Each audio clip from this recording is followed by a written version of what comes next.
बिस्मिल्लाहिर्रहमानिर्रहीम और अस्सलाम वालेकुम। 17 दिसंबर और पाकिस्तान में मंगल की शाम। आज अभी तक की अहम खबरें और मेरा तज्जिया। एक दफ़ा फिर आपको अमेरिका से ही खबरें देनी पड़नी हैं क्योंकि फ्लड गेट्स खुल गए हैं। चौधरी साहब ने ऐसा पंगा लिया है कि वो अब ना ही चौधरी से संभाला जा रहा है ना चौधरी के सहूलतकारों से, बल्कि मामलात अब बिखर गए हैं और सारा कच्चा चट्टा खुल गया है। कच्चा चिट्ठा भी ऐसा खुला है जो अगली रहती दुनिया तक अब चौधरी को और उनके सहूलतकारों को याद रहेगा कि ऐसे जहां से पैसा लें वहां पर पंगा नहीं लेते। चौधरी का सहूलतकार मतलब जियो टीवी एलिजिडली अब डॉक्यूमेंट्स सामने आ गए हैं अमेरिका से कि वो माजी में अमेरिका से ही प्रोपेगेंडा करने के या कैंपेन्स चलाने के एलिजिडली रिपोर्टेडली पैसे लेते रहे और वो भी मिलियंस ऑफ डॉलर्स में। और अब उसके डॉक्यूमेंट्स शेयर हो रहे हैं और ख़बर पहुंच गई है रिचर्ड ग्रेनल तक और उन्होंने अपना जवाब भी दे दिया है कि ये टूटी ये नल बंद कर दिया जाएगा बहुत जल्दी और ये जो माल पानी मिल रहा था ये अब मज़ीद नहीं मिलेगा। और ये होते ही जियो टीवी ने भी नया पैंतरा बदला है और एक नया ट्वीट दाग दिया है, एक नया हमला कर दिया है। कुछ दोस्त कह रहे हैं हमला किया है, कुछ दोस्त कह रहे हैं ये एक अपॉलॉजी है।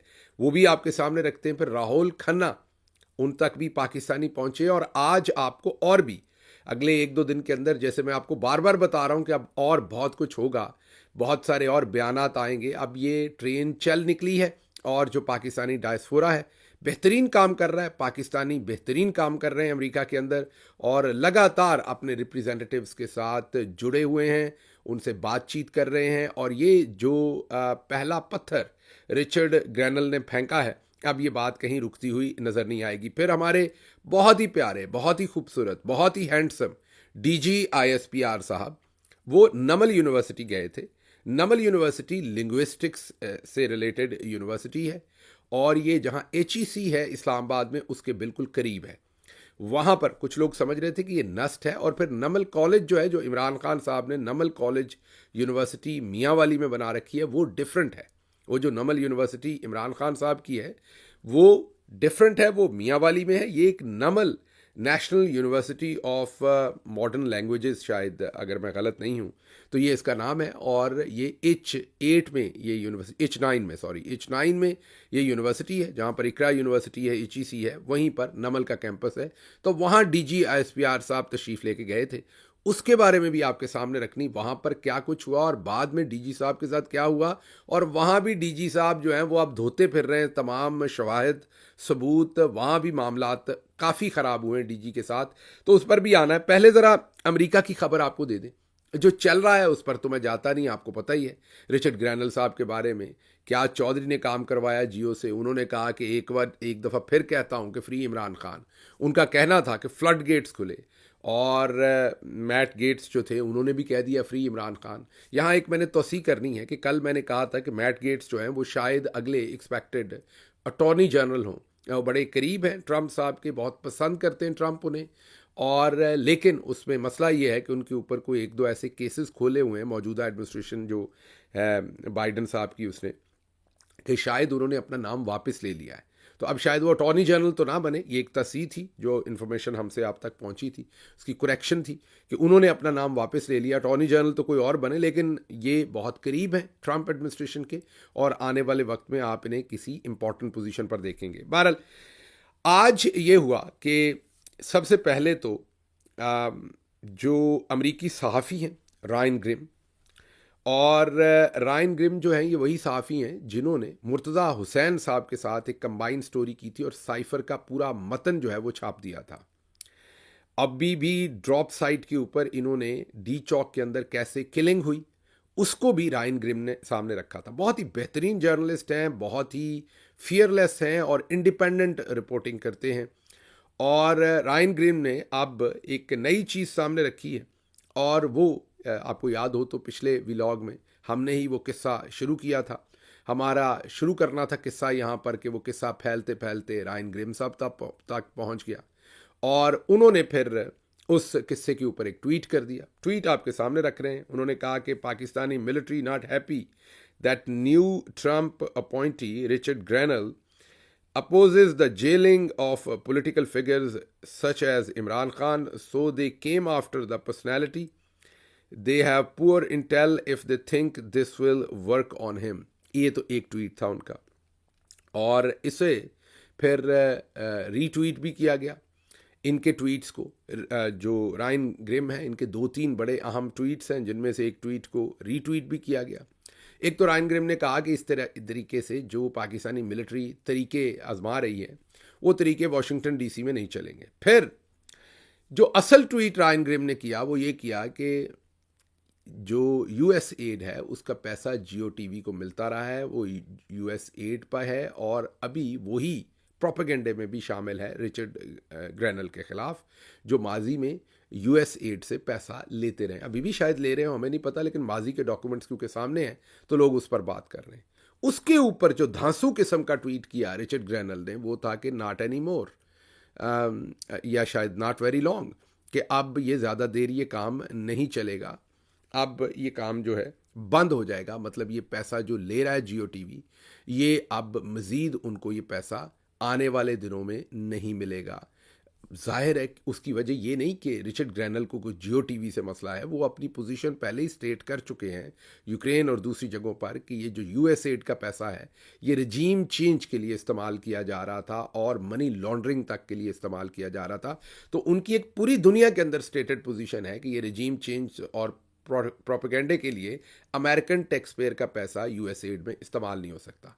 अब ये वो हथौड़ा था जिसके बाद चिरागों में रोशनी ना रही, और फिर जियो टीवी ने एक और ट्वीट दाग दिया जिसमें ये कहा कि अमेरिका में सबसे पहले जो खुद से डिक्लेयर्ड एक हमजिन्स परस्त हैं, उनको ट्रंप ने अपनी कैबिनेट का मेंबर बना लिया। अब कुछ लोग ये कहते हैं कि ट्वीट पहले डिलीट हुआ, उससे जो हजीमत हुई पाकिस्तान के अंदर, उस हजीमत को पाकिस्तानी कौम के सामने अपनी पोजीशन को दोबारा बेहतर करने के लिए चौधरी ने जियो को कहा कि हम तो कुछ ज़्यादा ही डर गए हैं, ये ज़्यादा दोबारा ट्वीट करो। तो जियो ने फिर ज़रा ऐसी ज़ुबान में ट्वीट किया जो अमेरिका में बहुत ज़्यादा एग्रेसिव ना हो, क्योंकि इस तरीके से अमेरिका में आप ट्वीट कर सकते हैं, और बाकी भी चैनल्स करते हैं कि सबसे पहले डिक्लेयर्ड, सबसे पहले, या ओपनली डिक्लेयर्ड इन पब्लिक, क्योंकि जो पहली इनकी लाइन थी वो तो ऑफेंसिव थी, सू भी हो सकती थी, वो तो बहुत ही ब्लेटेंट अटैक था पाकिस्तानी मिलिट्री बैक्ड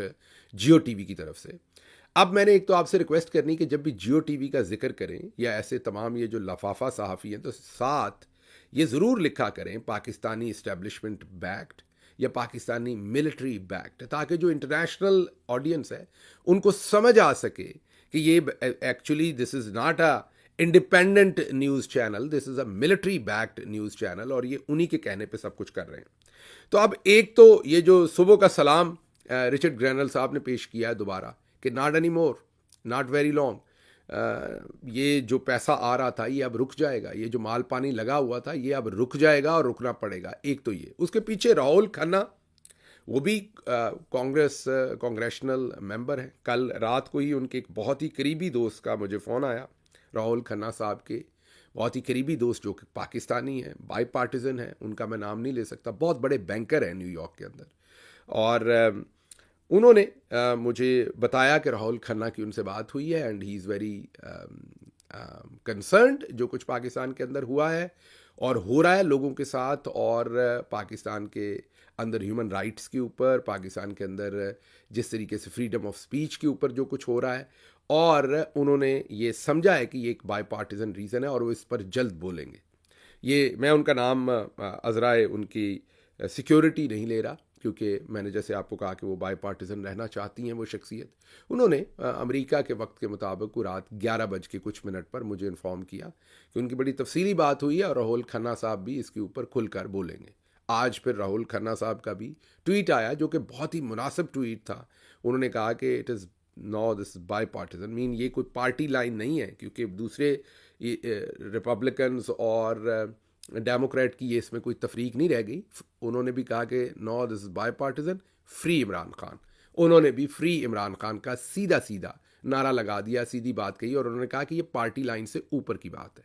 अभी मैं आपको ये बता सकता हूँ कि कुछ और पाकिस्तानी जो बहुत करीब हैं डिफरेंट कांग्रेस मेंबर्स के और सेनेटर्स के, उनसे भी मेरी बात हुई है, आज सुबह ही हुई है।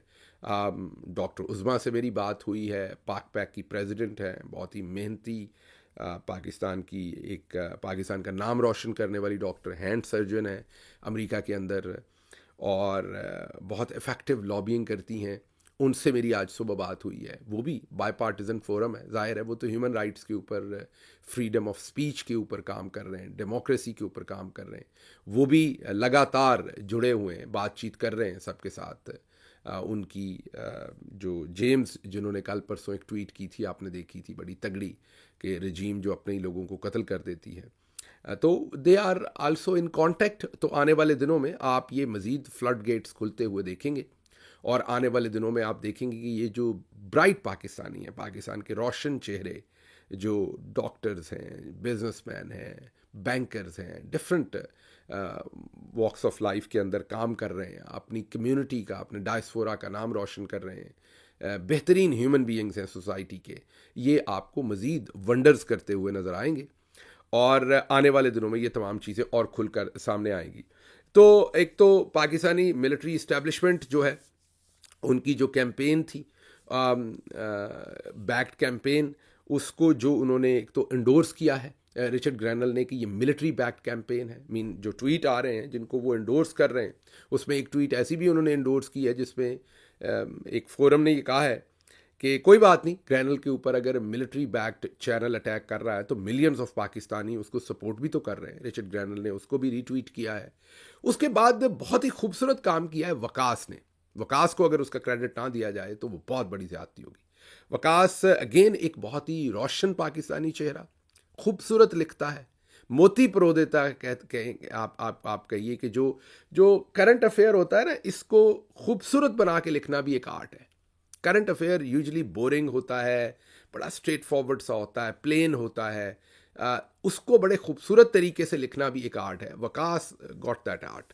तो वकास ने बहुत ही खूबसूरती से कुछ डॉक्यूमेंट्स तलाश किए और वो पुटअप किए, जिन डॉक्यूमेंट्स के ऊपर उसने दिखाया कि कैसे 2013 या 14 में शायद जियो जो है वो $3 मिलियन मांग रहा था यूएस सेनेट से, और बाद में शायद यूएस एड से कुछ पैसा मिला भी जियो को। अब वो कितना मिला वो भी डॉक्यूमेंट्स सामने आ रहे हैं। तो उन्होंने ये प्रूव कर दिया कि ना सिर्फ ये मिलिट्री बैक्ड है, बल्कि ये माजी में और अभी भी शायद यूएस एड बैक भी है, बाइडन एडमिनिस्ट्रेशन, और वो सारी उन्होंने चीज़ें, मेरा ख्याल, मेरे तज्जिए में वो जोड़ने की कोशिश की हैं। उसके ऊपर रायन ग्रिम का ट्वीट आया, और उसके ऊपर फिर ट्वीट आया जो आपके सामने ट्वीट था, जो रिचर्ड ग्रैनल ने ट्वीट किया। हमें थोड़ा सा क्रेडिट तो हम नहीं ले रहे, आपको क्रेडिट दे रहे हैं, आपका ये वीलॉग है। इस पर हमने सबसे पहले बातचीत शुरू की थी कि जो बुनियादी सी अगर आप इंफॉर्मेशन सीख करने की कोशिश करें ऑनलाइन, तो आपको नज़र आता है कि यूएस एड और जियो टीवी। तो हमारा काम तो देखें जी, छोटी सी बात करना है। अब हमको इतने अहम बंदे तो है नहीं, छोटी मोटी बात करें, बात कहीं ना कहीं चली जाए तो चले, अच्छी बात है, दुआ की जा सकती है उसके लिए। उसके बाद जो अगली खबर आपको देनी है वो हमारे प्यारे मोहतरम DGISPR साहब हैं। वो गए नमल यूनिवर्सिटी। अब पिछली दफ़ा ना कुछ लोगों ने कंफ्यूज किया था नमल यूनिवर्सिटी को कि ये नमल इमरान खान साहब वाली है। इमरान खान साहब वाली नमल यूनिवर्सिटी मियाँ वाली में, ये नमल यूनिवर्सिटी जहाँ डिफरेंट लैंग्वेजेस पढ़ाते हैं। इस पर भी अब मिलिट्री ही है, इसके ऊपर भी अपॉइंटमेंट्स, इसके भी चांसलर, वाइस चांसलर मिलिट्री से ही लेफ्टिनेंट जनरल साहब रहे इस्लामाबाद में। अब मुझे नहीं पता आजकल कौन है, मैंने वेबसाइट देखी नहीं है, लेकिन काफ़ी देर इसमें भी मिलिट्री के लोग ही रहे। तो ये भी यूनिवर्सिटी आप बाय एंड लार्ज कहें कि मिलिट्री कंट्रोल में ही है। ऐसे तो सब कुछ ही है, लेकिन ये यूनिवर्सिटी स्पेसिफिकली। तो यहाँ DGISPR साहब गए। वो तो हमने आपको बता दिया था कि सवालात 6-7 हुए, उसमें किसी ने कहा कि सरकार चुक तो नहीं लोगे। उन्होंने कहा ये किसी को पहले उठाया तो बताएं। उन्होंने कहा एक को नहीं, मैं 2 को जानता हूँ, बस फिर चिरागों में रोशनी नहीं रही। DG साहब गुस्से में आ गए, गुस्से में फिर डांटते रहे बच्चों को, और डांटते बहुत हैं वो, गुस्सा बहुत आता है, पता नहीं क्या बात है, लाइक बहुत गुस्से में रहते हैं। वैसे वो वैसे भी खामोश होकर बैठे हों तो ऐसे ही लग रहा होता है कि गुस्से में ही है। तो मुस्कुराया कीजिए DG साहब, मुस्कुराइए। अल्लाह ने आपको बहुत खूबसूरत बनाया है, बहुत हैंडसम है आप, मुस्कुराया कीजिए, अच्छे लगेंगे आप। लाइटर रहिए। इतना प्रेशर लिया हुआ है आपने, इतना प्रेशर लिया हुआ है, मैं तो हैरान हूँ जितने प्रेशर में रहते हैं। Please don't take so much stress. हमें देखें, आपने हमें तुन के रखा हुआ है, हम फिर भी हंस पड़ते हैं। आपने हमारी तबाही की हुई है DGSPR साहब हर तरफ से, मतलब कोई कसर छोड़ी नहीं आपने। हमारा लीडर है वो भी देखिए अंदर से कहता है, अपने लोगों को कहता है आपने घबराना नहीं है। वो आपको भी कहते हैं, वो आपके भी लीडर हैं, आप उनको भी सल्यूट करते रहे हैं DG साहब। वो आपके प्राइम मिनिस्टर थे, वो दोबारा भी बनेंगे, आपने फिर उन्हें इंशाल्लाह सल्यूट करना है। तो आपके वो जितने वो हमारे हैं ना, इमरान खान कोई शख्सियत थोड़ी है, वो तो एक नजरिया है, वो तो एक कौमी प्रॉपर्टी है। इमरान खान तो एक नेशनल एसेट है, वो को मेरा आपका तो नहीं है DG साहब, वो उतना ही आपका भी है। तो जब इमरान खान कहता है ना घबराना नहीं है, तो वो आपको भी कहते हैं DG साहब पर तुसी बड़े ही घबराए फिरते हो आजकल, इतना ना घबराया करें। जब आप घबरा जाते हैं ना तो फिर नीचे जो आपके वो ब्रिगेडियर शफीक होते हैं ना, वो फिर ज़्यादा घबरा जाते हैं। वो फिर उस घबराहट में फिर वो काम करते हैं, उनके हाथ पांव फूलते हैं, फिर उस काम में वो ये जियो वाला लोचा करवा लेते हैं, और उससे फिर काम आगे और तत्ता हो जाता है, और फिर घबराना लंबा चौड़ा हो जाता है। तो इस घबराहट में एक तो पता ये चला है, अब इस्लामाबाद से रिपोर्टिंग ये हो रही है कि एक तो ये पता चला है कि वहाँ पर APS के बच्चे लेके जाए गए, क्योंकि तालियां नहीं बजानी थी नमल वाले बच्चों ने, उनके बारे में ये पता था। तो APS से आधे बच्चे लेकर गए कि बच्चों आपने तालियां बजानी है। वो APS के बच्चे थे आर्मी पब्लिक स्कूल के, उनको कह दिया उन्होंने, तालियां बजा दी। तो एक तो आधे बच्चे वहाँ से लेके गए थे, फिर भी सख्त सवाल हो गए, उसमें से खबरें निकल आई। तो अब DG साहब ने अहकामात दिए थे, तो नमल यूनिवर्सिटी में से हज़रत उमर की, जी हाँ, हज़रत उमर से इंडोर्समेंट ली गई। वो कोई खुदा ना खास्ता, मैं जो सहाबी रसूल हज़रत उमर रज़ी अल्लाह अन्हा वो थे, उनके बारे में नहीं कह रहा मैं, ये कोई फैकल्टी मेंबर है, उनका नाम हज़रत उमर है। उनसे वहाँ पर स्कूल जो दूसरे स्टूडेंट्स थे, उनसे ज़बरदस्ती मैसेजेस रिकॉर्ड करवाए गए, और मैसेजेस कोई 26 रिकॉर्ड करवाए गए, और उनमें से शायद 5-6 जारी किए गए, क्योंकि वो 26 जो किए गए रिकॉर्ड वो अच्छे नहीं थे मैसेजेस, ये अंदर से स्टोरी ये मिल रही है। 5-6 जो है वो रिलीज़ कराए गए, उनमें भी एडिटिंग कर करके, उसमें यही कि DG साहब आए, हम बहुत खुश थे। DG साहब पहले आप तो खुश होते ना, अगर आप नहीं भी खुश ना, आपसे अच्छा सलूक नहीं भी हो रहा, कोई आपके एडवाइज़र अच्छे नहीं है, क्योंकि शायद मेरा ख्याल है कि आपका बैकग्राउंड कम्युनिकेशन नहीं है, आप इस अपॉइंटमेंट पे आए उससे पहले आप कम्युनिकेशन नहीं था। तो मैं अर्ज़ कर देता हूँ, जसारत कर देता हूँ कि कम्युनिकेशन के लोगों ने मुस्कुराना होता है, बुरे माहौल के अंदर भी मुस्कुराना होता है। तो आप मुस्कुराया करें, फिर बाद में कम से कम झूठा बयानिया भी आपने बनाना होगा ना कि वहाँ सब अच्छा था, तो वो बन जाएगा। अब वो जो वीडियो आपने जारी की थी उसमें तो आपका तरा निकला हुआ है, मीन आप गुस्से में हैं, आप ऐसे ऐसे करके बातें कर रहे हैं, ऐसे ऐसे करके आप बच्चों के साथ खिताब कर रहे हैं। तो वो तो नज़र आ रहा है कि यू आर एंग्री, वो तो नज़र आ रहा है हालात वहाँ पर अच्छे नहीं है। Your body language speaks and saying it loud and clear. So फिर मुझे बताइए कि फिर उसके बाद ये सारा मैसेजेस रिकॉर्ड करके क्या बयानियां बनाएंगे आप, इससे क्या बयानियां बनेगा, नहीं बनेगा। तो बहरहाल ये DGSPR साहब ने किया है जी। और उसके बाद मेरे पास एक बड़ी खबर है, वो मैंने आपको देनी है D चौक के बारे में। उस सुबह के व्लॉग में दूंगा, उसके ऊपर मैं काम कर रहा हूँ, थोड़ा सा इसलिए लेट कर रहा हूँ। लाशों के बारे में है, पुलिस के बारे में है, पुलिस से रिक्वायरमेंट्स के बारे में है, पुलिस अफसरान से कुछ से मेरी बात हुई है, सीनियर लेवल के अफसरान जो है उन्होंने कुछ अंदर की बातें बताई, वो कल सुबह आपको बताएंगे। लेकिन अभी आपको सिर्फ ये बता देता हूँ कि एक तो जो रिचर्ड साहब का ये सारा मामला हुआ, वो जो नए, और ये मैंने अभी तो सिर्फ आपको राहुल खन्ना और भी बहुत सारे आ भी रहे हैं, और भी बहुत सारे ट्वीट हो चुके हैं, तो ये काम चल पड़ा है। उसके बाद आपको हमने ये भी बताना है, मॉर्निंग आपको ये बताएंगे कि अब इसको हैंडल करने के लिए जो रजीम है ना हमारी, ये जो सारा कुछ हो गया है, डिबैकल हो गया है वाशिंगटन DC में, इसको हैंडल करने के लिए अब 54 करोड़, जी हाँ प्रिसाइजली 53 करोड़, 53 करोड़ रुपीस का फंड क्रिएट किया जा रहा है इस सारे चीज़ को हैंडल करने के लिए। और वो भी आपके सामने रखना है हमने। फिर आपके सामने उमर चीमा साहब की कहानी भी रखेंगे। उन्होंने भी आज रिचर्ड के ऊपर हमला आवर भी होने की कोशिश की, या इमरान खान पर हमला आवर होने की कोशिश की, और मामले को गदला करने की कोशिश की। माजी में ख़ुद भी मिलिट्री से उठाए गए थे, इनके साथ क्या कुछ हुआ था, इन्होंने क्या इल्ज़ामात लगाए थे, ये बात भी हम सुबह के ट्वीट में सुबह के व्लॉग में करेंगे। और उसके अलावा ये जो 53 करोड़ रुपए अब खर्च करने जा रही है गवर्नमेंट मुबैना तौर पर इस रिचर्ड साहब वाला ये जो सारा मामला हुआ है इसको हैंडल करने के लिए, इस पर भी बात करेंगे। फ़िलहाल यहाँ से वक्त ख़त्म हुआ, मुझे इजाज़त दीजिए। अल्लाह आपका हामी और नासिर हो। पाकिस्तान जिंदाबाद।